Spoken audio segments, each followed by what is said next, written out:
Okay, good day everyone.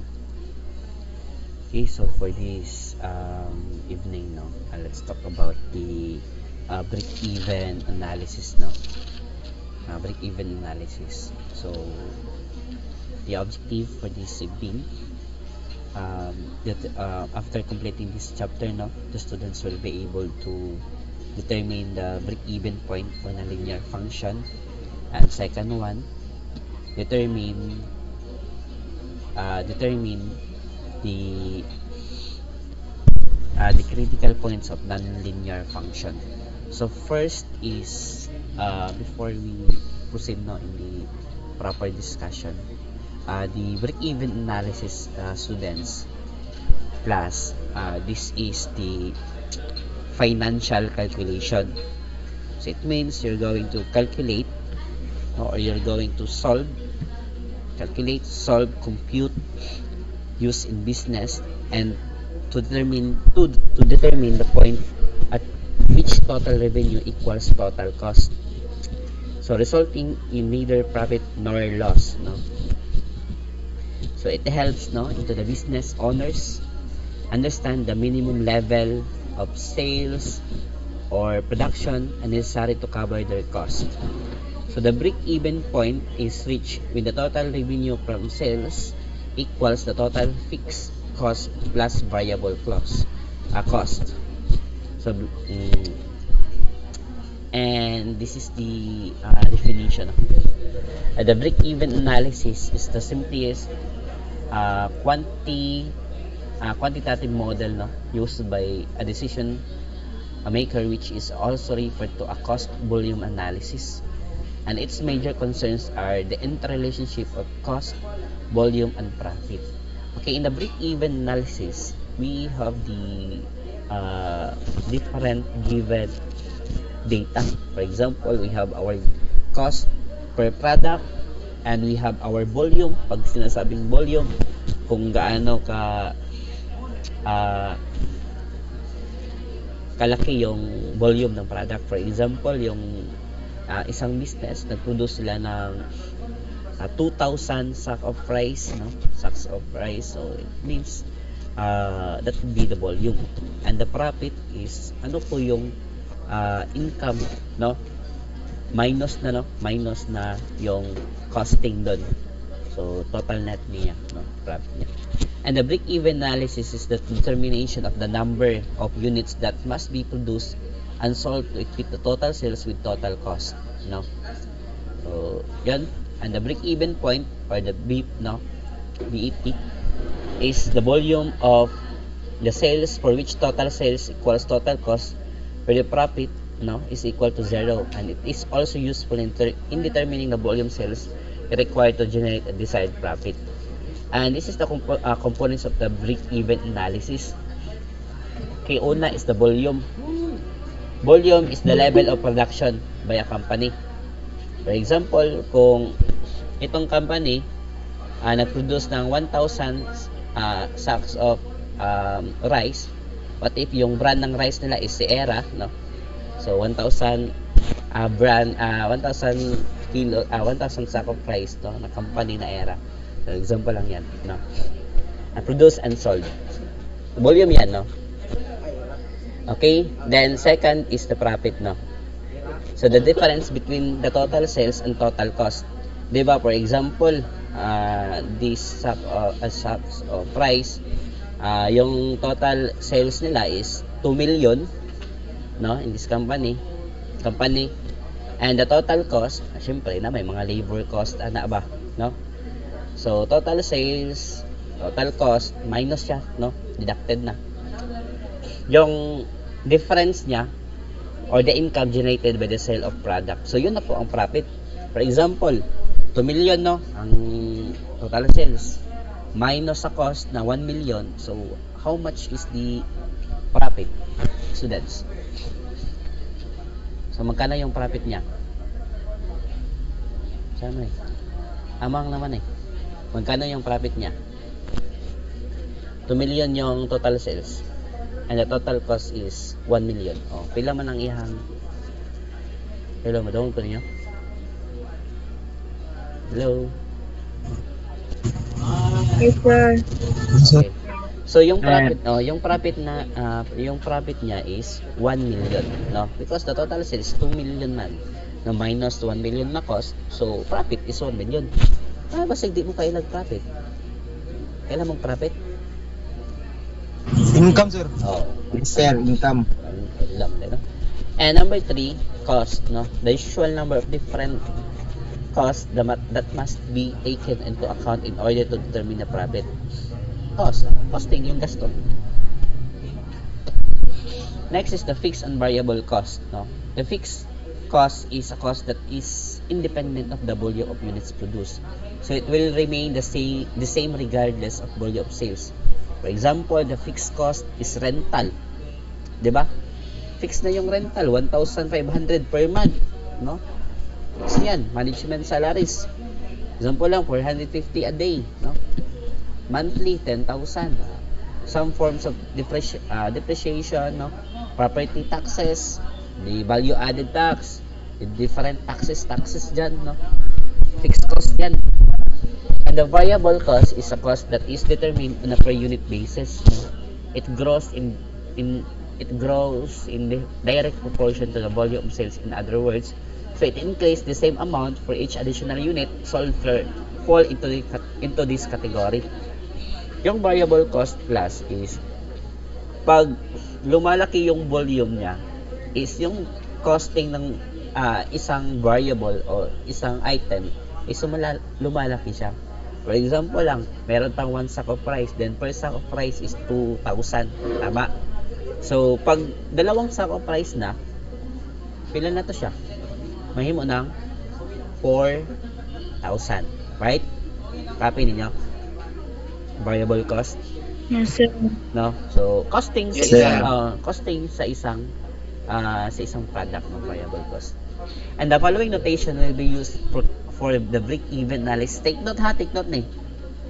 No? Siga na po na iyang mata, di na po minaw. No?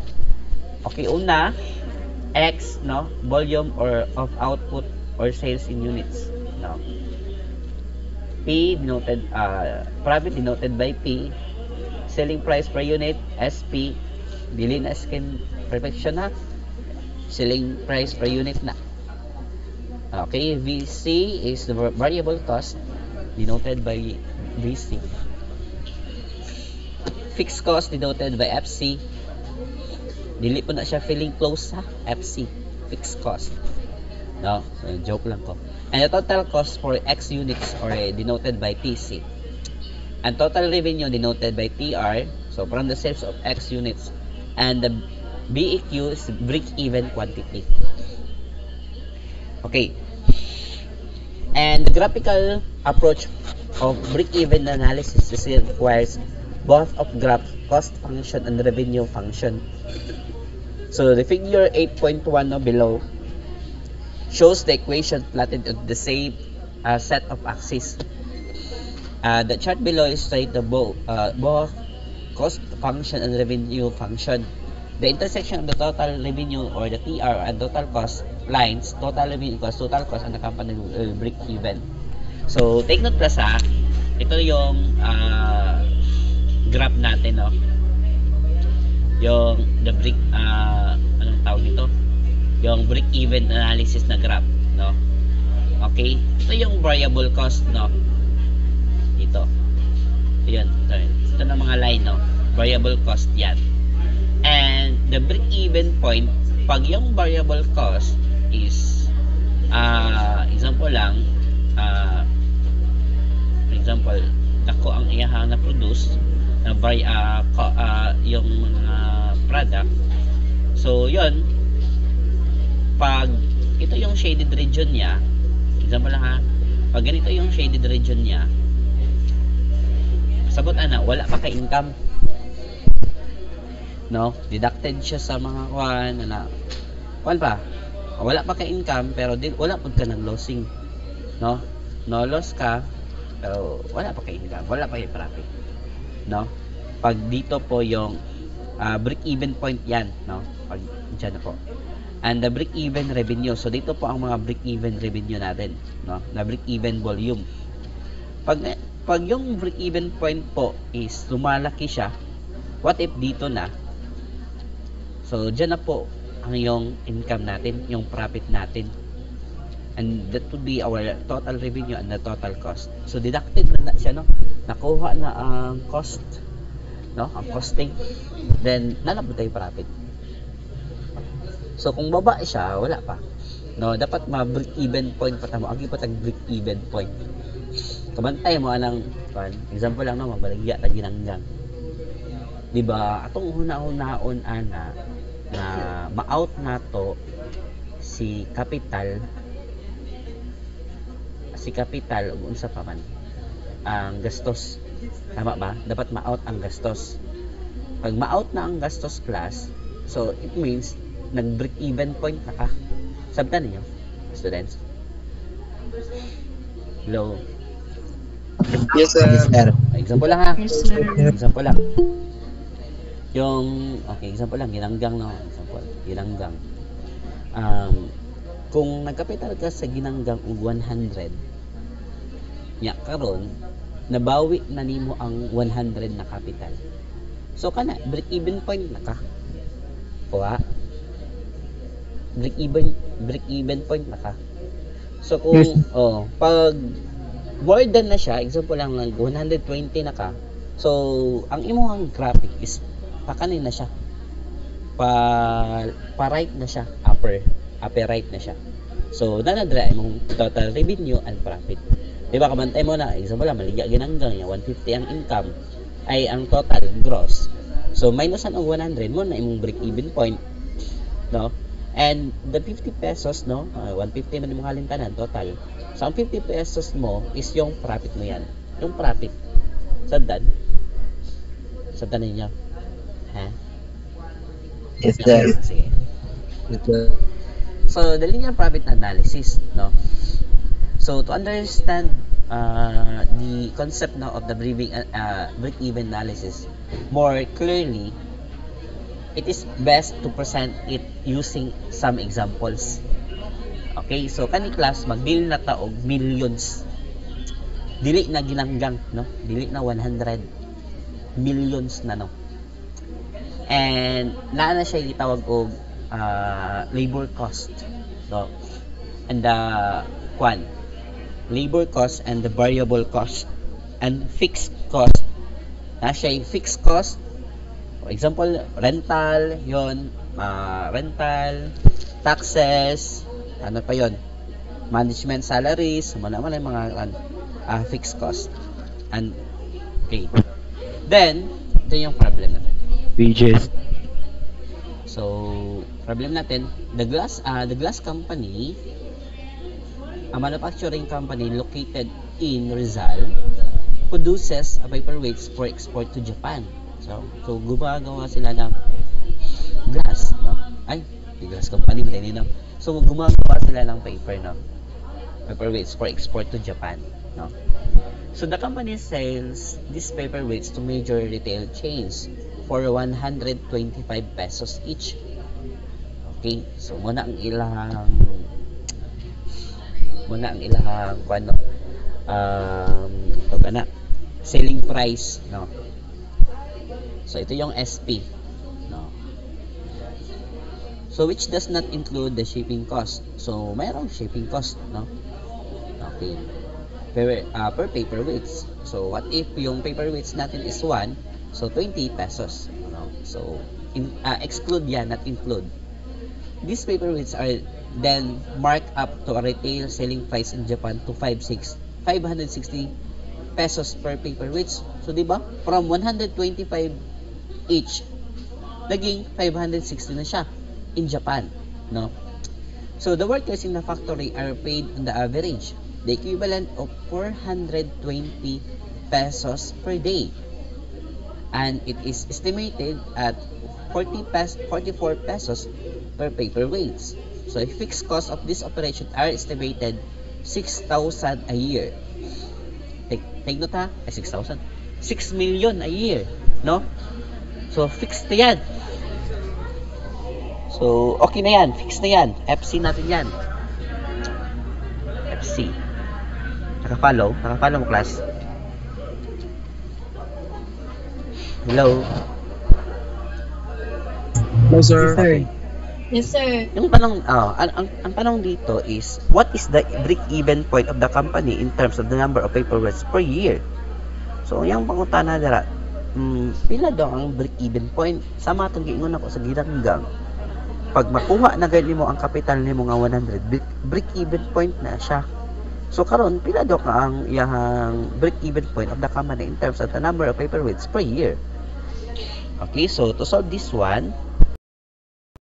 for A, ito ha, solve natin yan ha. So, the break-even point can be computed as follows. Una, determine natin yung selling price. The selling price is magkano? Per paper weights. Magkano po? 125. Okay, so 125. Ngayon, yung labor cost po. Asa mang labor cost dara? Una is, diba, wala pa yung labor cost. Ang panibalan is 420 per day. I-solve natin ang 420 per day class. Dili pa na ang labor cost na, no? Dapat i-determine nato siya per paper weights, no? So, di ba, ang daily salary is 420. Okay, daily salary is 420. Divided by, pila ang output sa worker per day? Average output per worker. 70 po. So, 70. 70. Yun. So, 420 divided by 70 is pila? 6. 6. Mo na labor cost. So, dili labor cost si 420. No? Ato ba siyang i-per paper na, i-by paper wage na to siya, no? In order to get the labor cost, no? Per paper wage. Ngayon is the variable cost. To get the variable cost, no? Pila yung material cost? Asa makita na sa material cost? Dara. So the cost of the material is estimated, dara. Okay? And then kuan man, variable cost man. So pila jud ang kung pila jud magasto sa per paper weight with all the kuan na siya, with all the labor cost and the material cost. So ang imong technique ana, pag makuha na nimo si labor cost, i-add na lang nimo sa material cost na si 44. So 44 plus 6 is equals to 50, and that would be the variable cost. So variable cost, ang per paper weight, ang iyang nagasto is 50 pesos. Sabtan. And one paper weight siya. So 50 pesos. Nakuha niyo? Yes, sir. Okay. So ngayon, yung fixed cost, fixed man yun na, no? So with all the fixed na, no? 6 million a year. Ako agas, no? 6 million a year. So, wala. Karon, ang yato magtaon, pila jud ang break-even point, no? Na siya income. No? Pila jud ang break-even point. Ngayon is the X, no? Get the first, no, is kunin natin yung value ng X, no? So X is equals to number of paper weights sold per day. So pila jud ang number of paper weights sold per day. So denoted by X yan. And the total revenue, no, TR is equal to SP times X. Ano yung SP? Selling price, no? So yung selling price is 125, and that times natin sa X, which is the number of paper weights sold per day. And the total cost is denoted by TC, no, is equal to FC. So ano yung FC? 6 million per year yung fixed cost plus BC variable cost times X. Okay? Take note, naka-follow class. Okay, take note ha. Yung solution ha. Solution pa ito.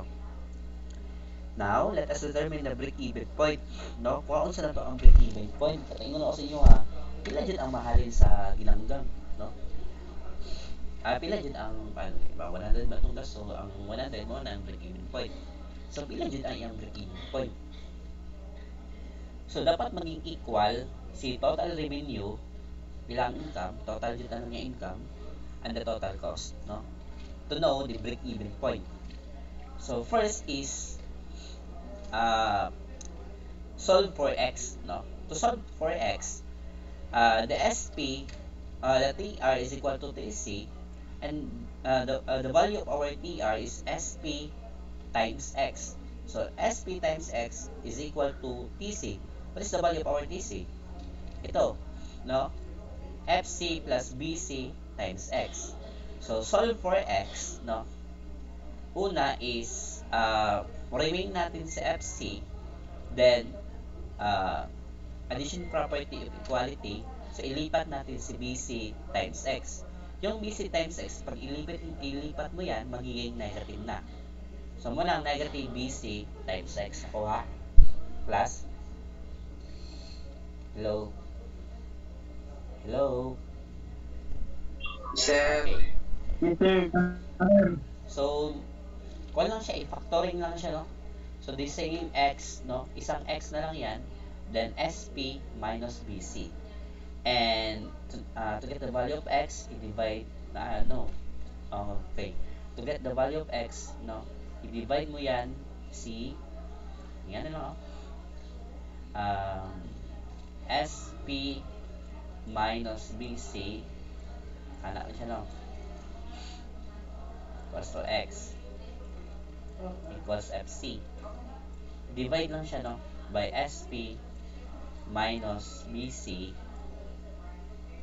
Okay. Para ma-equate si SP minus BC. Both side, no? So, the formula of x is equal to FC equals SP minus BC. Ngayon, substituting the values of SP, BC, and FC, karon plus atong i-locate. So what is the value of our FC? Fixed cost. C 6,000 per year. Nakuha niyo? Low. Payari sa na. Sir. What is the value of our FC? Locate nyo. What is the value of our FC? Saan dyan? 6 million, sir. Ha? 6 million. Yes, sir. 6 million. Yan po, 6 million na yan, no? And our SP, selling price, di ba 125, right? 25. Yes, 125. Yes, sir. Minus, ano yung BC? Variable cost. What is the value of our variable cost? 50. No? 50. Wala siya, 50. So ngayon, 6 million, 125 minus 50, di ba 75? Yun, so the total for the value of x is 80, no? 6 million, no? 6 million divided by 75. So the value of our x is 80,000 paperweights. So it means the number of paperweights sold per day is 80,000 po. Gano'n, no? 80,000 paperweights per day. So for the value of x, no? Ay, dili per day. Per year, no? Per year. So if the company produce 80 paperweights in a year, so balik to siya, dili di per day, ha? A year di siya. So if the company produce 80 paperweights in a year, it will meet the break-even point. So it means, thus there will be no profit or loss. Then substitute for the x and 80,000 in the TR or TC functions. So it means plus 80,000 paperweights, makuha na nato ang costing na dili punta lugi ug wala punta income. Sabtan niyo, students? Sa isa ka tuig, kung makaproduce tag 80,000, makuha na to ang costing, no? Makuha na to ang gastos, pero wala pa tayong income ani, no? So to solve for the total revenue, SP is equal to, di ba, ang TR is SP times X man siya. So, 125 yung SP is 1 man. 120, selling price 125 man times 80 because 80 paperweights man, 80,000 paperweights, 80,000. So, the total revenue is 10 million. And for the total cost, FC plus BC times X, fixed cost is 6 million plus the variable cost which is 50 times 18,000, no, for the paperweights, no. So 50 times 80,000 is 4 million. Then plus 6 million is 10 million. So shown in figure 8.2, the point at which the total revenue or the TR line and the total cost or the TC. So mo ni ang total cost ha. Okay, mo ni total cost na line and the total revenue. Mo na yung mga lines ito. Kung maging equal na sila, class, no? So you can see, pag yung X natin is nag-meet na siya ng 80, okay, ang break even daw, ang dapat ma-solve nato is 80,000 per year para makamit na o total revenue ng 10 million and total cost of 10 million. So it means, kung naa siya dali sa 80,000 na paperweights, maka-TR siya or maka-total revenue o maka-total cost ng 10 million, no, the same lang na. So makuha na nato ang ato ang nagastos, pero wala pa tayong income ani. Sabtan niyo, students. So na-out na nato ang gastos pero wala pa na income. Kuha ang utana. Hello. Amount of million ha, 6 million ni siya dali and 10 million. Pag mubaba na po kayo sa 10 million plus, kung ka, negative ka, losing ka. Ang utana. Break even na. Naka-break even na ta. So kung makasolve si glass company ng 80,000 paperweights, so it means break even na, no? Walang losing, walang profit. Walang losing, walang profit. Okay, nasabdad? Okay, mo na ang solution for A. Kung na yung pangutana, what is the break-even point of the company in terms of number of paperweights per year? So, mo tayo nga, 80,000. 80,000 per year. Ano man, para maka-break-even point siya. To break, no? To break-even point. Kuha.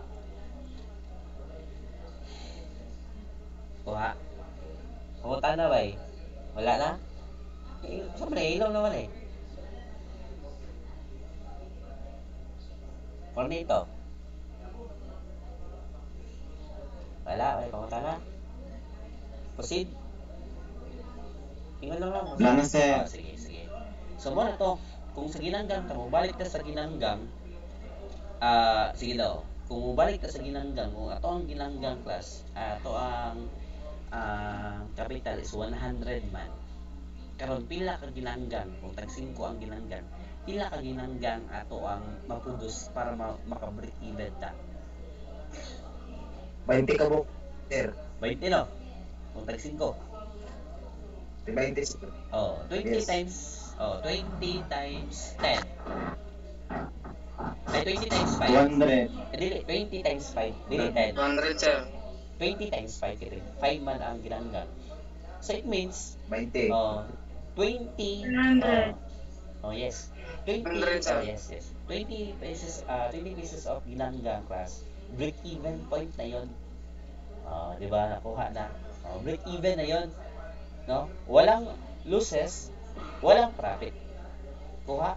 Og done. Yes, sir. Mo na yung break even point. No? So kaning million man ato jud i-solve, no? Di man makaya og kwan.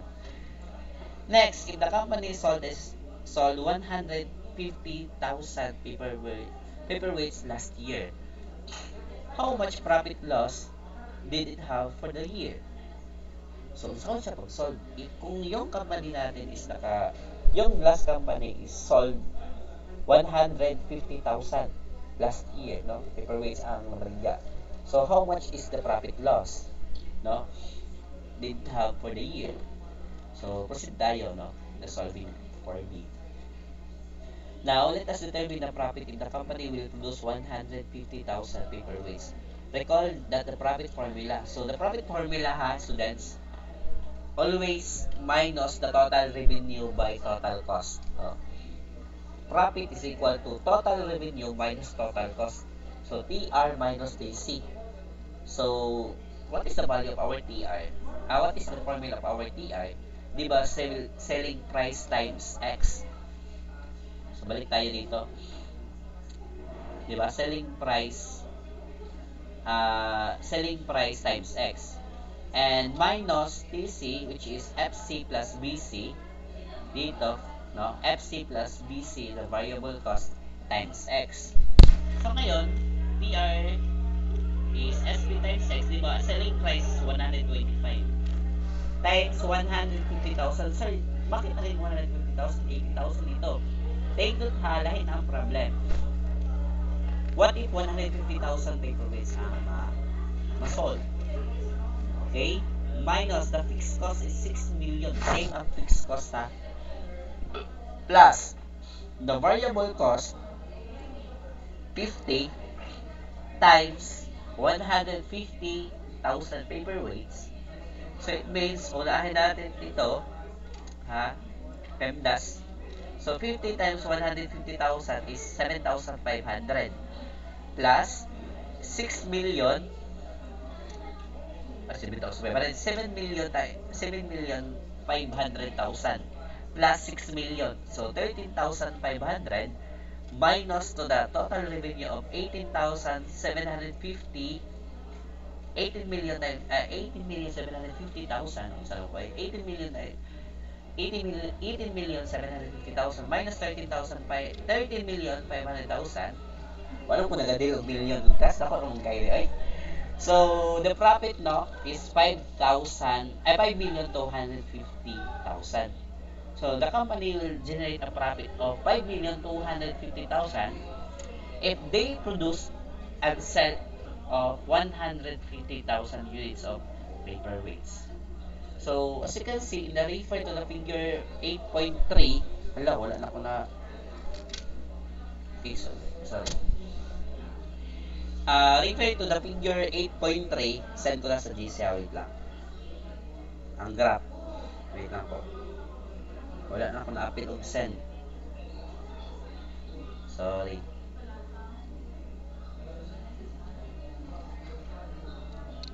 Wait lang po.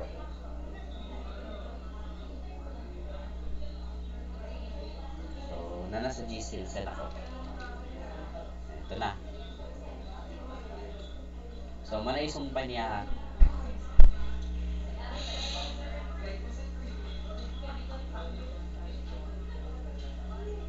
Okay. So, as you can see, na nasa GC ang picture ha. As you can see, if yung nasa GC ha, if yung sold natin na paperweights is maging 150,000 daw, diba? Lako na kaya siya, no? More than na siya sa break-even. Kaya ang break-even point is 80,000 paperweights naman siya. So, no, diba? So, it means, maka-generate siya og 18.75 million. So, minus na natin siya sa total revenue minus total cost. Yung total profit niya is 5,250,000 pesos. For that year, sa isa na nakatuig, 5 billion ang ilang income sa company. Sabdan? Sabdan, students? Hello? Okay? Yes, sir. So, ako lang ini, paano. That would be, no?